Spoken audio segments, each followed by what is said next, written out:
Hey y'all, hey, and we are back. On the phone with us right now is romance storyteller of African American experiences, both past and present, the wonderful, the renowned author of all authors, y'all, Joan Vassar. Hi, Joan. Hey, hey everybody.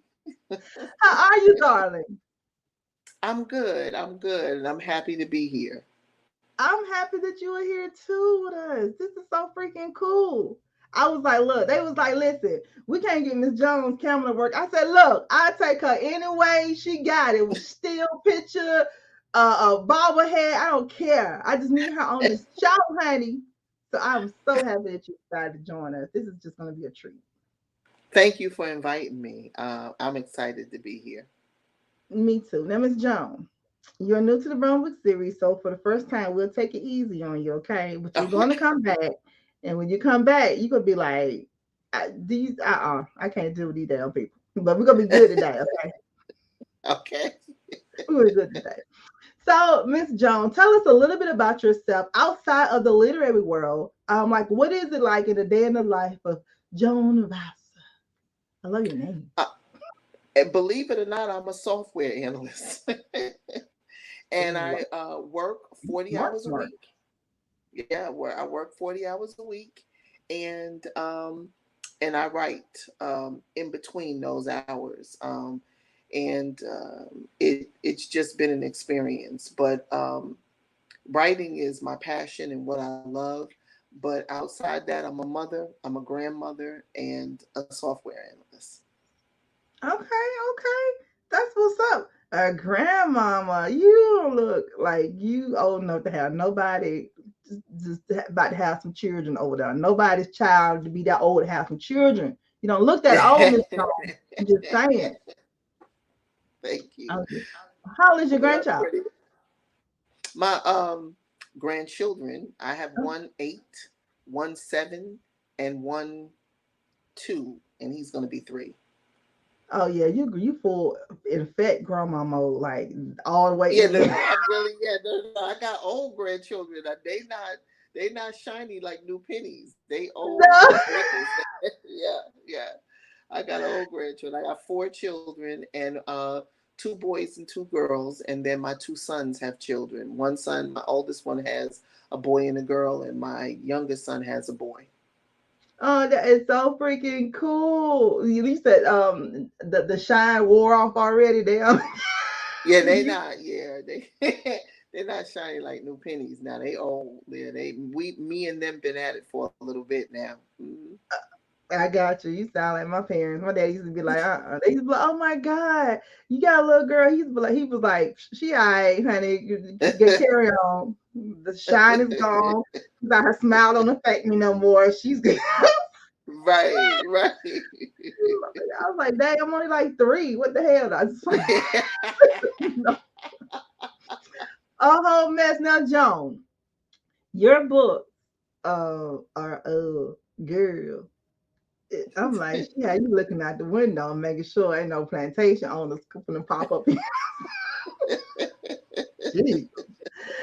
And I absolutely love that. But before we get into your books, though, publishing, are you considered a hybrid author, like indie published and traditionally published, or are you just strictly indie or strictly traditional?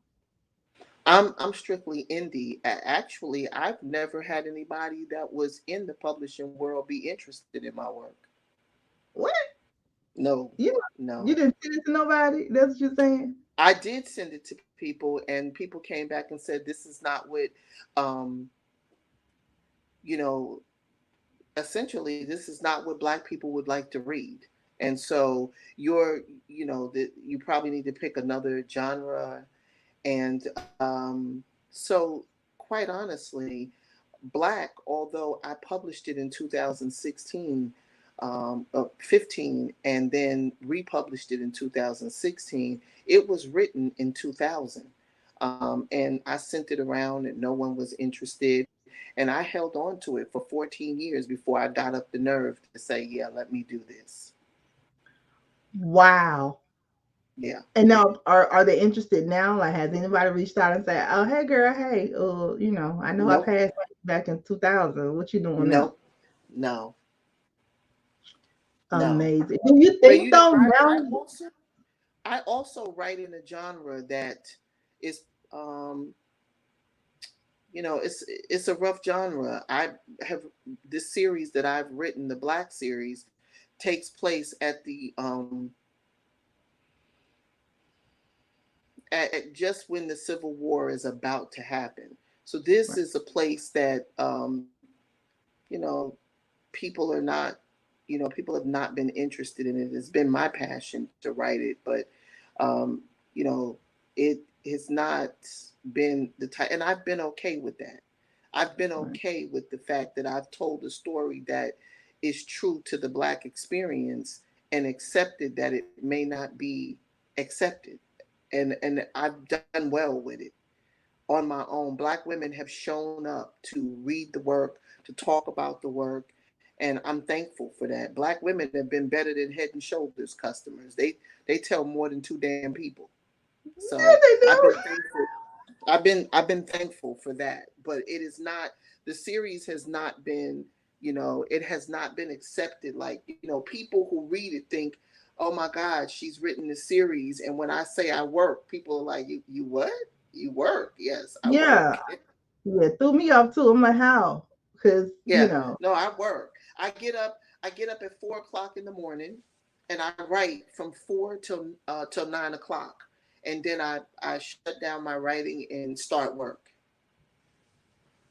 wow, and just wow, that's dedication. No wonder the book's so good, girl. Oh my God, you fresh off the dreams and stuff. Right, right. Now, wow. So I saw that you have a degree in graphic communication. I was the school. Well, you went to the School of Graphic Communication Arts in NYC, right? Yes, I'm from New York, Hmm. and I'm from New York. I went to high school in Manhattan, so no degree in it. In those days, you went to what you would call a trade school. High Yeah, schools in those days were trade schools, and so I went to the school to start out in journalism, and found that you know trying to be a journalist was going to be difficult, and I found that I really preferred novel writing, and so I decided to pursue um, computer science. In those days, what first graders know now, we didn't know then, you know. right, And so right. I went to college for computer science and did not like it. And so I left school, and everything I could take out of the library on writing, I did. And so I'm self-taught, and that was another thing. Believing that because I was self-taught, I would not be able to write a book that anyone would accept. That makes sense.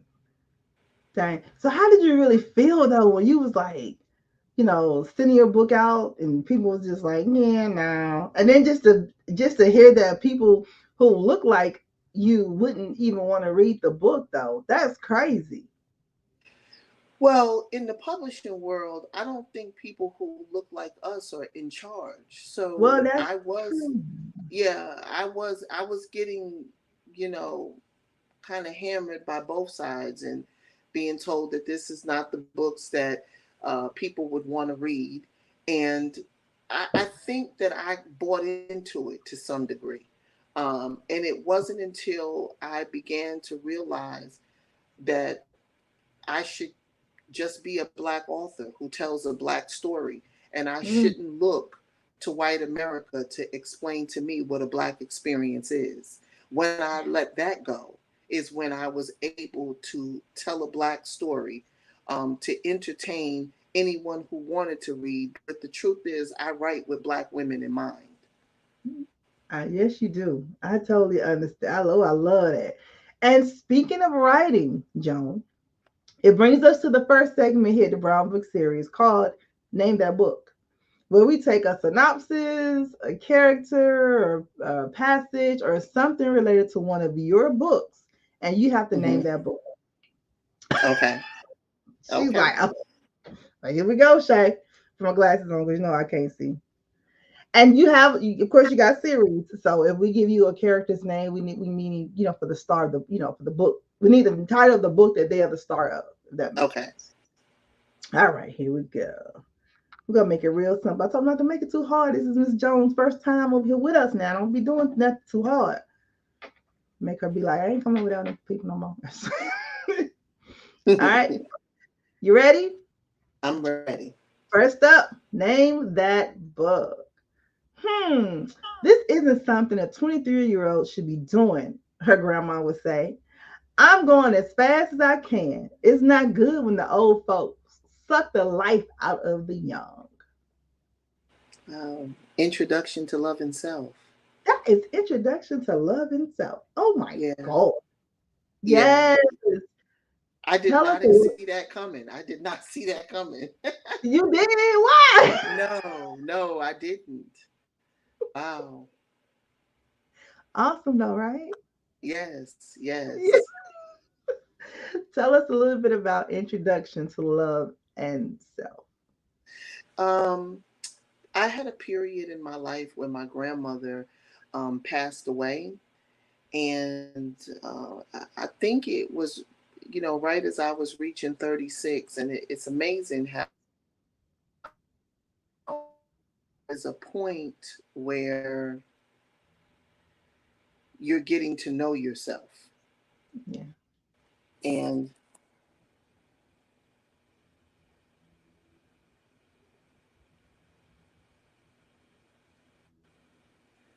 uh, Okay. You still there? can you hear me? Yeah, now I can. Yeah, I don't know what happened. Well, we're having storms here in Georgia. Oh yeah, that's right. I'm from Georgia. My whole family Okay. isn't still in Georgia. I'm from Georgia. They said that too. So I had a period where my grandmother passed away, Hmm. and I went through what I would consider a depression, and felt kind of like I wasn't going to be able to pull out of it. And writing Introduction to Love and Self was kind of therapeutic for me, because I think it came to a point where I had gotten older, and who I knew myself to be and who I had become were two different people. And Hmm. it wasn't necessarily in a negative light. And I began to think that as you get older, there might be points where you need to reintroduce yourself to you. And that's where the book came from.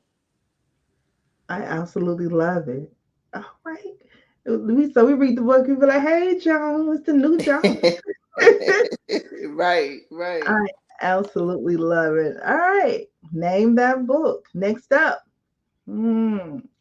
The men embarked on a treacherous journey that would take them to the capital and then on to their final stop, the Hunter Plantation.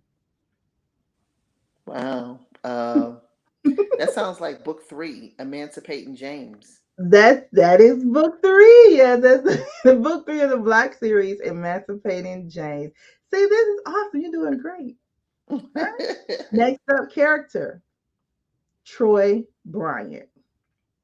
Unfortunately, Francine.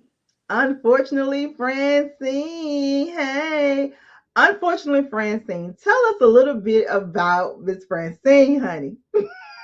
Uh, it was an opportunity to write a book that was considered a dark romance, where there's not a lot of Hmm. dark romances for Black people, and it just was an opportunity to write one. And I got a lot of flack for it. It's kind of racy, and um, and I was happy about it. But the book does well You got a lot of flack for it. For why?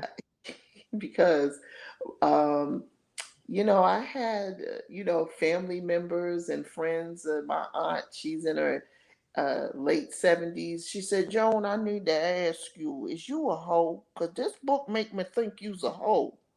So when I tried to say, well, no, no, no, this is just, no, no, I think if you ain't gonna tell me, I'm gonna ask your mama. Maybe your mama know if you a hoe, cause this book says you's a hoe. So that's what happened with that. So there was some judgy moments too, but it's all right. Listen, I read that book and I was down with it, so I might be wrong. If the, I can Oh imagine man. my aunt Thelma would ask me something like that. But Yeah, I just be yeah. like, yeah. She'd be like, girl, ain't there? I was a hoe once. What's up? Like, this kind of aunties I got. Right, They right. want to know, am I part of their crew? That's Right, right. So that's what I was dealing with. So I think I got it because of the kidnap theme and all of that. And but I mean, I was thankful to Jacoby Diem for bringing it up on Audible. So yeah, and it did well. He and Nicole Small did a fabulous job, and I was pleased with it. they did. They did a great job. I love it. All right. Next up, name that book. Fate by way of Big Mama leads Black to rescue a young female slave Sunday before the plantation owner can sell her. Black. That's Black. That's it. Yep, Black. That's book one, the one that started all, everything. So tell us, for the two or three little people, including the little publisher people who didn't sign you, but I'm sure they done read the book through and through now, a little bit about Black. When I first originally wrote the book, I had named it Generations,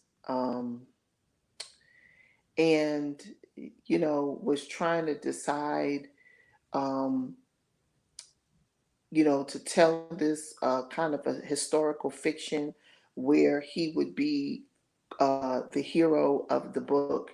And I think that for me, it at some point it I got discouraged, because I would send in and sometimes I would not get a response. And I think only once I did get a response that said, "This is not a genre that people would like to read." So I remember thinking to myself, well, I mean, I gave it a shot. But in 2014, I remember sitting on the couch with a little bit of wine in my cup, and it hit me. Maybe you should use a historical figure to um, hold the story. And um, so then Black became Nat Turner's son. Mm, And I think from there, the story in my mind took off. I love it. I'm glad that you didn't let nobody or nothing, you know what I'm saying? Well, we did have that gap, the 14-year gap. Yeah. I'm happy that you was like, oh, let me shake this shit off and publish it myself. Now, when you put it out there, you published it yourself, you sat back and you held your breath.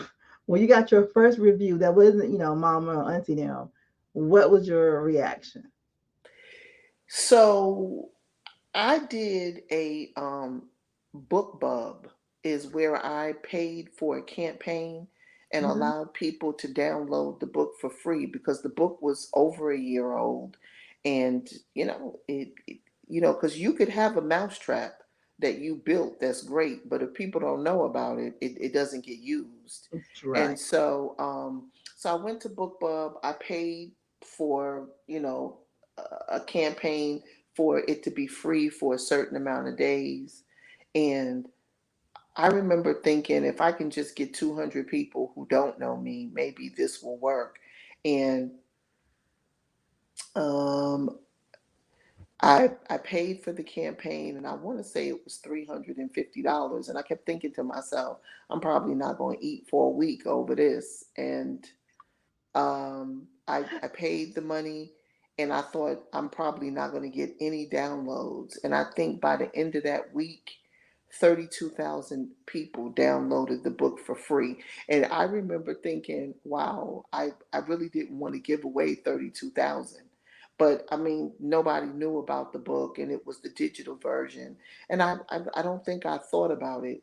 And then I want to say probably the next day, the reviews started coming in, And I was thankful because the reviews were good.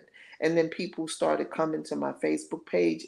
For me, it happened very organically, in terms of people reading and then saying to their cousin or a friend, you should check out this book. I absolutely love it. That's what's up, though. So it was just in God's appointed time. It Yeah, might not have been meant, back in 2000. And then, absolutely. yeah, and then too, them 32,000 people, them all your people. You know what I'm saying? So it's not Yes. like a publishing house thing. That is so hot, though. I love that. And then Black was born. Ooh, love it. All right, next up, name that book. Character, Tracy Strong. Love in Africa. Love in Africa. That's your latest novel, right? Yes, it is. Yes, Love it in is. Africa. Tell us a little bit about Africa. Welcome, honey. Tell us a little bit about Love in Africa. So this was a story that it's interesting because after I finally wrote and had Black, with an editor, while waiting for the editor, I wrote this book. Um, and and then I abandoned the book, because when the editor came back with suggestions and came back and said these are the things that you could do better, you need to tighten up on point of view and different things. I abandoned this book and went on to book two and attempted to apply what I learned. Yeah. And so this book was 7 years old when Alexandria House and my daughter said, this book is 93,000 words. Are you not going to rewrite it? And I ended up dismantling the book and putting it back together, what I know now versus what I knew then. And so for me, it's a constant learning process because I'm learning this on my own. Wow. That's amazing. Okay, so now you know put the book back together and what is it about? So the book was, it was a tribute to my summers, in 1985, 86, and 87, being young, black, and in love in New York City. And I just, so I could hear Run DMC playing. Yeah. I could hear Eric Sermon playing. Mm. Um, I could hear Too Short saying this the last album, but it really ain't. Right. Okay. Right, right. And so it was that time. I could hear Prince singing If I Was Your Oh, Girlfriend, my LL God. Cool J with his, Rock the Bells. And Yes. it was a tribute to house parties growing up black and trying to understand being in love. I love it. I absolutely love it. Man, that is hard though. I was because when I read it, I was like, "What's going?" You can actually now that you're saying all of this, you can hear all that. You Yeah, know, I was hoping to. I had a period in my life where I spent time, um, every weekend at a reggae club, and it yeah. was just those days when Shabba Ranks was hot, Shabba, yeah, hey, and Barrington Levy was hot. So yes. it just all of the and so this was an experience in writing this book. I had to look back on it though, because at the time that I was writing it, I saw it differently. And what happened was this book got written in between book one and book two of the Black Mhm. series. But when I embarked with Elbert Black and James, I kind of put everything else aside to work on this series and give it everything I had. Well, we are so glad you did. Oh my God. So, ladies and gentlemen, the latest novel, Love in Africa, is out now. And if you have not read the Black series, baby, you don't even need a glass of wine. You need a stiff drink. I'm telling you. You're gonna need some of that brown, as the old folks said. She on that brown over there, ain't she? Yes, gonna, I'm gonna need a little bit of that brown. Now, Joan, brings us to the next segment here, the Brown Book series called Dirty Mind. We got to see, do you, Joan Vassar, have a dirty mind? I do a little bit, yeah. See, look at you. Well, what we're going to do is I'm going to give you dirty clues, and you're going to have to give me the clean answer. Wow. I Okay. know, right? Okay. See, this is bad. Next time we're going to ask you who you want to sleep with. So this, what I'm saying, we ease it in. Right, right, right. We're going to ease it in here. All right. First clue. I'll rip you a new hole. Sometimes I get bitten. I get struck. Wait, I get stuck in your chambers. What am I? Woof. You got me.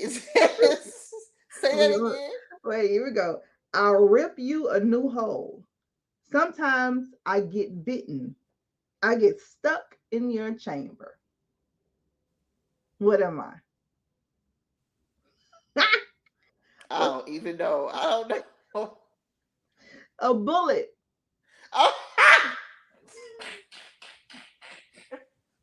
I wouldn't have went with okay.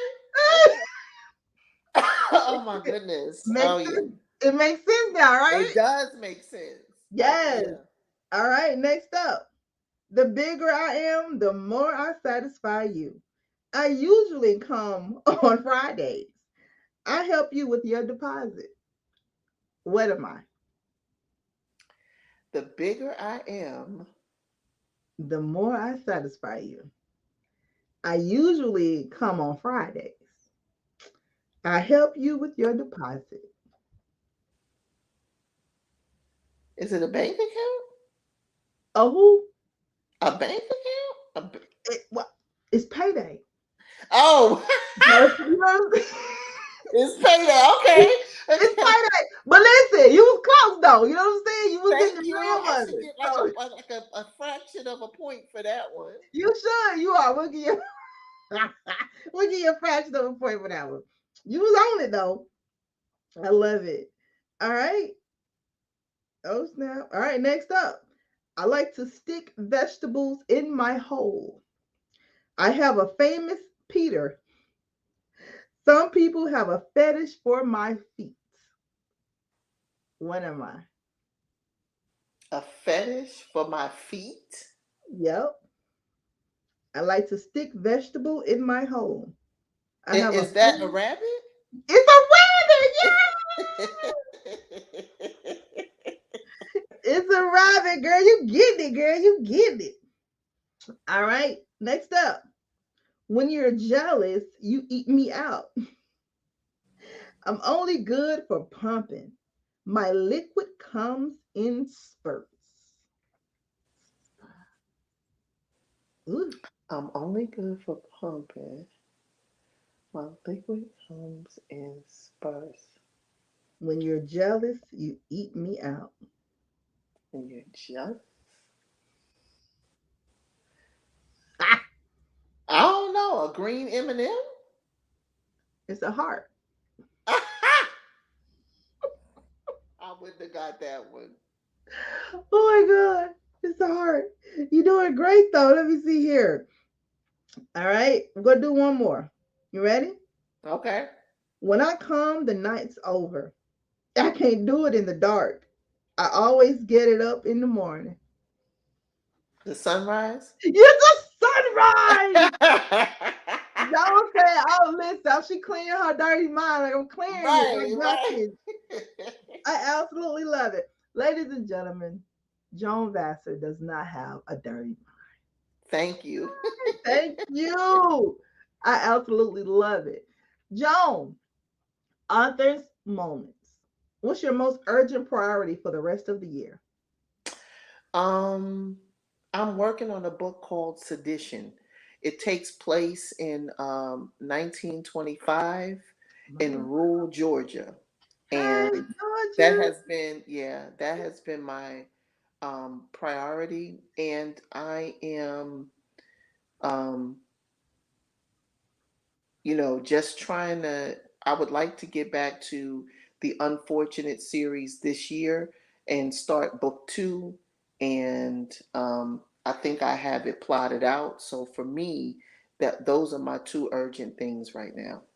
Okay, I love it. So you consider a plotter or a pantser? I am a pantser, not a plotter. I don't take a lot of notes because I learned early on in my writing process that when I take a lot of notes, somehow that satisfies the need to write, and so I end up with a bunch of notes and no scenes. Got you. And so I am a person who writes. I write to entertain myself. In my head, I think that I do somehow know where I'm going. But for the most part, I write freehand. I don't etch out or think about um, in that way where people write notes and say, this is what this chapter is going to be about. If there was any plotting that goes on, is once I get the story in my head, then I kind of keep seeing scenes until it's time to get to that scene. But in terms of actually plotting it out, I write freehand. And so a lot of times where I think it's going to go, it does not. Got you. Got you. Okay, that's what's up. All right. Auntie's moments, Joan. In being a novelist, what did you learn a little too late? You know, I think I learned a little too late that it's okay to just be a black artist. Yeah. I think that was the key. I think early on, I believed that I needed a degree. I believed that I needed to be traditionally published. And as long as I kept measuring by that yardstick of you're not successful because you're not, because they have not accepted you. I Right. think when I got away from that thought and embraced being a black author, telling black stories, and realizing that black stories are just beautiful and Mm. that they're not subpar. Um, Also, in writing the Black series, I think I also learned that a lot of what I learned in school was not actually history. So I Right. felt to some degree duped. And it's why I do so much research when I write now, especially in the historical space. So um, I think if there was anything that I learned, it was just that Black storytelling is a great thing. And I think that when people come to it with an open mind, uh, they walk away learning something as well. Right. You right about that. That's what's up. It's so crazy you said you feel duped because some of my friends, I live in Massachusetts now, and some of the friends that I have here, of course, I'm from Georgia. They're like, the curriculum was totally different. I'm like, Mm-hmm. yeah, in the South, we got what it really was. You know what I'm Mm-hmm. saying? And then when I came up here, and like I said, had friends that are here, they're like, no, that wasn't in our books. I'm like, really? It's like, nah, we had a different story. I'm like, okay. And then which is crazy because like the stories that we were told about the whole Paul Revere and all that, when I get here, it's a totally different story. I'm like, that ain't what they taught us in the South. It's like, no, honey, this is what's really happening. I'm like, okay. Yeah. I did Ooh, 4 years in Massachusetts. I lived in West Springfield. hi, yay. And so, yeah, it was coming from New York, it was a bit of a culture shock, actually. Girl, coming from Georgia, Yeah. I was like, Mm. what is this? Yeah, it was a bit of a culture shock. Even the weather. I mean, when it snowed, I was like, okay, so wasn't there a stop sign on this corner? And so the snow we had a snow one time that it covered up the stop sign. It was like that for weeks. I was like, I think there's a stop sign on this corner. So yeah, yeah. It, Hmm. it's totally different. People ask me how I like it because coming from the South, I'm like, yo, it's totally. Now we went to Connecticut first, and I didn't really care for that, but now that I'm in Massachusetts, I'm like, I love it because I like the four seasons. Yes. I'm like the four seasons. I'm like, man, listen, I got four seasons in a blue state. I'm straight. I'm good. We'll have no problems. Like, so I will absolutely love it here. All right, cool. Let's see here. Author's moments. Joan, if you could have tea with one fictional character of yours, who would it be? A black. It Ooh. would definitely be black. Yeah. Okay, It's, okay, him. You want okay, okay. and we would sit down and talk about the plight of black men. So yeah, Hmm. yeah. All right, I love it. All right, cool. Let's see here. Author's moments. If you could sit down with your 15-year-old self, what would you tell her? Don't fuck him. Don't fuck him, girl. Okay. Yeah. This where you need to close your legs and don't fuck him. Yeah. Listen, I get it. I absolutely love it. Joan, what would your pen name be? What would my pen name be? Yeah. Um, Deborah Fletcher Mello said her pen name or her stripper name would be the same. you know what? I hadn't thought maybe my pen name would be Nefertiti. You Oh, know, who knows? Interestingly, my real name is Joan, and Vassar is actually my grandmother's maiden name. So I don't know that I would have picked a different name uh, for it because I think it had the sentimental meaning. But right. I think if I was a stripper, I'd probably be Delilah. Now that if you ask me for my stripper name, then yeah, it probably would be Delilah. she's she's like, I got my pen name, but bitch, I got my stripper name together. Right, right, right. Absolutely love it. Author's moments. If you could master any instrument on earth, what would it be? It probably would be the drums. Okay. It probably would be the drums. Uh, because I think when I ever watch the band or anybody, I get fixated on the drums. So it probably would be the drums. Oh yeah. The drums will have you gyrating around, as old folks say. Gyrating around, y'all doing. All right, let's see here. Author's moments. What was the proudest moments from the past 12 months? um, Finishing the fort, the book 5 in the series. Yes, the fourth. That was a proud moment for me, and it was also a sad moment for me, because when you write books with characters that are working with you to tell a great African American experience, when you end the series, it is difficult, and it's been difficult for my readers too. So finishing book 5 in the Black series was a proud moment for me, and again, a sad one. Right. Now, when you started this series, did you know that you was only going to have 5 books?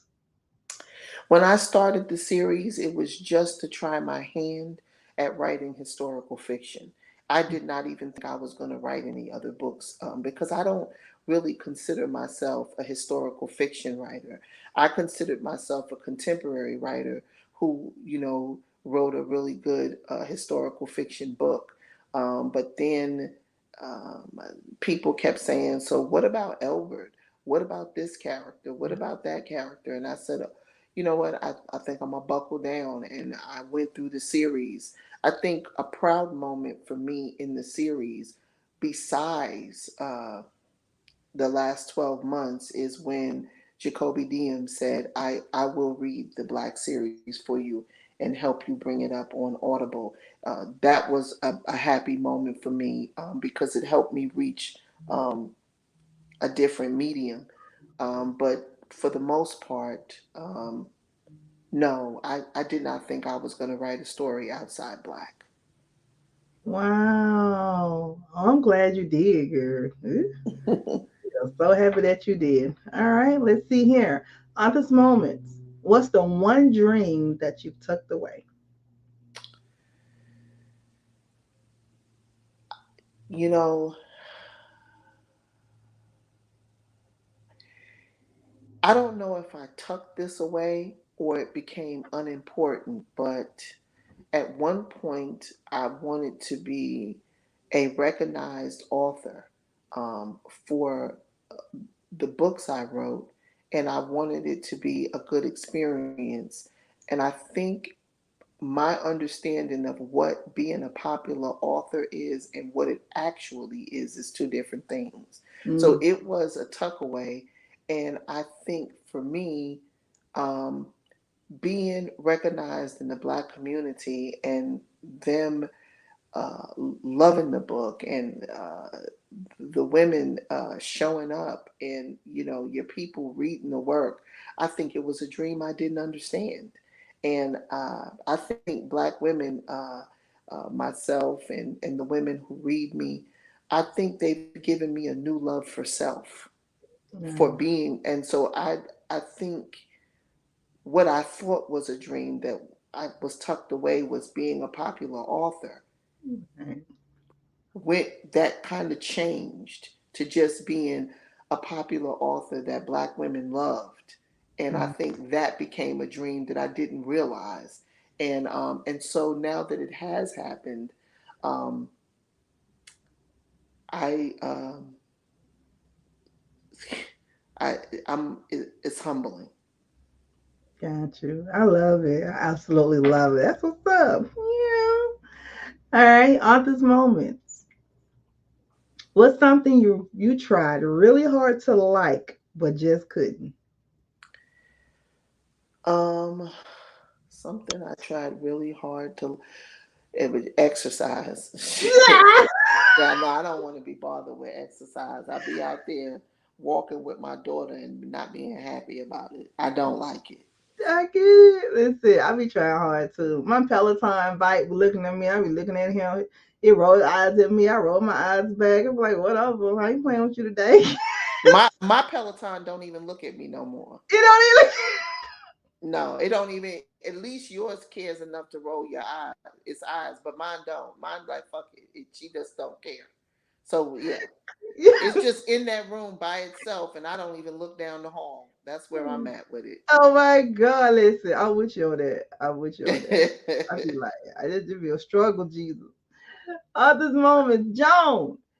If money was no object, where would you live? If money was no object, where would I live? Yup.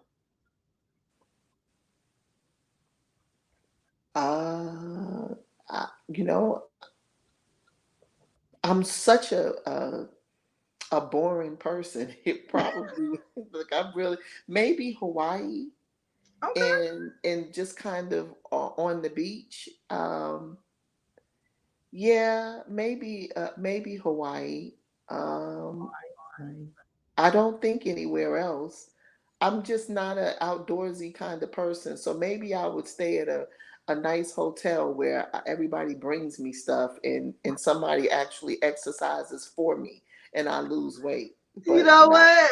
right, but Listen, I don't exercise. So maybe whatever that hotel is that it. is, when someone gets, Right. You want to please get let me me know. into 'Cause I'm right. telling you need two rooms because I'm moving in right next door. I just want you to know. Right next door. I'll be like, really? Can't take it, Jesus. All right. Author's moment. Hmm. What is something that you are amazingly good at? Besides writing, that can be cheating. Besides writing. um Something I'm amazingly good at. Shoot, Hmm. I mean, you took the one thing off the table that I'm amazingly good at. You was like, it gotta be something else too. You be like, yo, I that's my don't shit. really think so. Let me think here. I mean, I think I'm an amazing mother, but my kids might have a different story. Who knows? That ain't no different story. They better not tell my kids. You got a different story. You need to leave because you listen. The bent over backwards, the did everything. Right, right, So right. y'all, the stayed when I should have left. You better leave me alone. You better right, right, right. My God. Yeah, that's so funny. That's what my auntie used to say. I'd have stayed when I should have left. But y'all want to talk crazy to me? I'd be like, Right, right. auntie, you can still leave. You at this point. That's good. That's a good statement, though.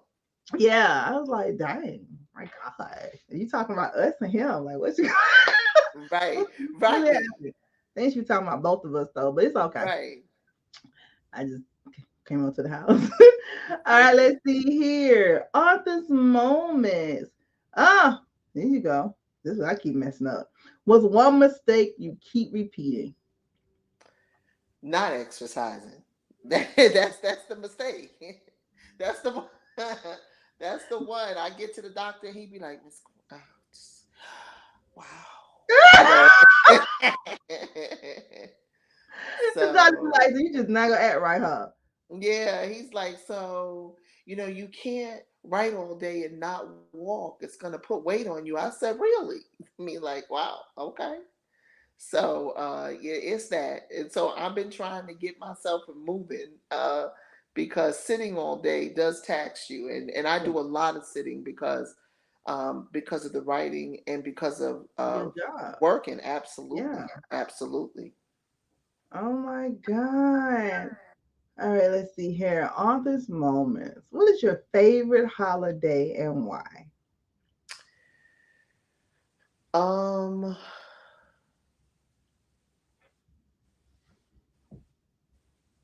I would think that it was New Year's because it felt like I was, gives you an opportunity to restart over again and kind of make you feel brand new. But I'm not really a big holiday person, so it's probably gonna have to Okay. be New Year's. Okay. All right. New Year's issues. I'm not a big holiday person. I got time for this shit. My kids are big, so I don't think about it like that now. You Yeah, got grandkids, grandma? yeah. Well, my oldest one is gonna be 35 this year. Oh. And then I have one that's going to be 30, one that's going to be 29, one that's going to be 26, and then the grandchildren of 8, 7, and 3. You're like, I'm gonna get this little 3-year old something. It's a wrap. Right. I really only buy for my grandkids now. Unless my kids have an emergency, I don't spend Right. money on them, only the grandkids. Right. I understand that. I get it. That's how me and my brothers, we always just exchange gifts. But we start having kids. I'm like, yeah, that was your son. It's Right, over, right, right. it's over I with. really only buy Over. stuff for my grandkids. Yeah. Hmm. I get it. All right. Let's see. Last up, Arthur's moments. Who is one person in your life that you are thankful for and why? I know it's It a would be lot. my, yeah, no, it would be my mother's mother. Um, I, All right. you know, my grandmother stepped in. My mother was young when she had me, and my grandmother stepped in and raised us both. And so it was a good experience with my mother's mother. And when she passed away, it was actually her passing away was that thing that made me say, how much longer can you say you're going to write a book and then you don't? Mm, Yeah, yeah. So it would have to be my mother's mother, and just it's that one person that definitely loves you, and yeah. it was her. Yeah, Yeah. I understand that. Yeah. That when you got that feeling, you like, if don't nobody else in the world love me. yeah. It Yeah. was her. Yeah. Yeah. I get it. I love it. All right. Dead or alive, Joan. If you were hosting a dinner party and could invite 5 people from any era, who would it be? Let me see. So I think Malcolm X. I think um Okay, hell, he's so sexy. Good. right, right. My I God. think Malcolm X. I think um, Marcus Garvey. Mm, mm, mm. I think um, and all of my grandparents. It would be them, and I would be sitting around talking and getting some knowledge um, and feeling good about it. So yeah, those are the people. That's what's up. I love it. Marcus Garvey. Was he Caribbean? Yes, Yes, Jamaican. Jamaican. I'm like he was either I couldn't remember was he from Jamaican or from somewhere else. That's what's up. Yeah, yeah. Listen, if people would have really got behind him, I feel it would have been a little different. I think so too. You know, it's funny because I'm in this era um, when Marcus Garvey came to Georgia to be put in federal prison for mail fraud mm, and doing 3 years for mail fraud for a package that was $25. right, right. So I would love to hear what he has to say. Yeah, and to hear about his life after he was exiled. You know what I'm saying? Right, Like, right, right, which that was crazy. I was like, yeah, he got a raw deal. Like, right, and right. you really never know. Well, for me, I guess I need to do more research. You research all the time. It's like you don't hear that much about it. You know what I'm saying? No, no, you don't.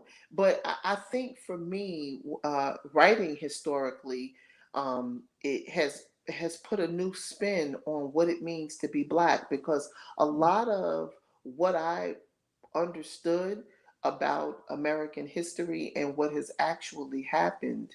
And I get this from both my white friends and my black friends. All Me of us are too. confused, like all of us are in the dark about what the hell really happened. So Yes. I don't think it's just black people.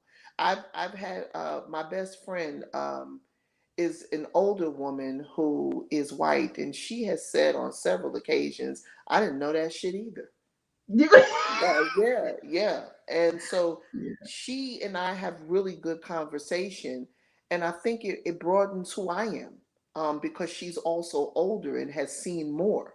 right. And so when she and I get into discussion, and I'll say, "Did you know this?" And she'll be like, "I never heard of that." But when I talk to her next, she always says, "I GTS," and it means Google that shit. And Right. so then she and I come back, and we'll be having a whole discussion about I'm gonna it, have to steal that. I And just want you to so, know. I'm gonna have to steal mhm. that GCS. She's like, she always said, "Did you GTS?" And I'm like, "No, but I'm going to." And just in research, what I love about the research is that when people read me, I get so many things that come to my inbox about things that happened in history. And I, try this book, and so I end up learning a lot from my readers because they end up getting a lot of information too. And it's just the small things that start Yeah, the thread. I didn't know Marcus Garvey did a time in Georgia in federal prison for that. And yeah. so that the research was helpful to the book as it pertains to this book that I'm writing now. I absolutely love it. Oh my God, so much knowledge, man. Just man, I love a gifted sister anyway. I love one that's gifted in who the hell she is. You know what I'm saying? Like I And it love, took a long time to get here too. Yeah, but at it took least a you're long time to here. get here. Yeah. And at least you're here. Some people still searching, and they way older than us folks. You know what I'm saying? Yeah. Like you know that shit. So man, this is awesome. I appreciate you for being here. This is bringing us to our last question of the interview. But before we go, Hmm. we want again say thank you for joining us, Joan, and we want you to let everybody know all things Joan Vassar, where they can go to get your books, all the Black series, of course, and the latest novel, Love in Africa, and all your social media handles and everything. Joan, how can we get in contact with you? So I have a fan page called The Fort and Beyond, and that is on Twitter and that is on Facebook and Instagram. You can reach me at um, Joan Vassar on Facebook. And I also have a website called joanvassarwrites.com, and take messages through there. And people mostly just inbox me and say, "Hey, can I talk to you about a book or a series?" I answer all questions. I set up time with readers to just sit around and chit chat about books and all that. And so you could reach me in any of those platforms. I absolutely love it, Joan. Absolutely love it. Oh my God, I'm so freaking excited. All right, last up, Joan. If you were writing a book about your life, what would the title be? If I were writing a book about my life, Hmm. it probably would be called The Day I Became Blacker. Jesus, let me clutch my pearls just now. Oh my God. The day I became blacker. Yeah. Wow, that That's hit hard. That's a t-shirt, Joan.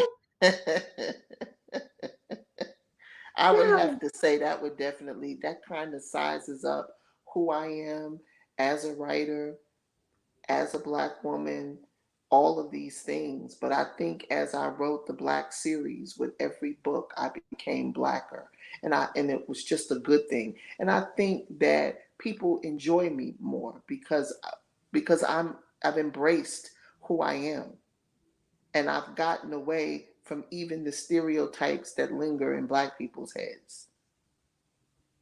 I absolutely love it. Ladies and gentlemen, please give a big round of applause to the romance storyteller of African American experiences, both past and present. My friend and a friend of the show, Miss Joan Vassar. Thank you so much, Joan. Thank you. Thank you.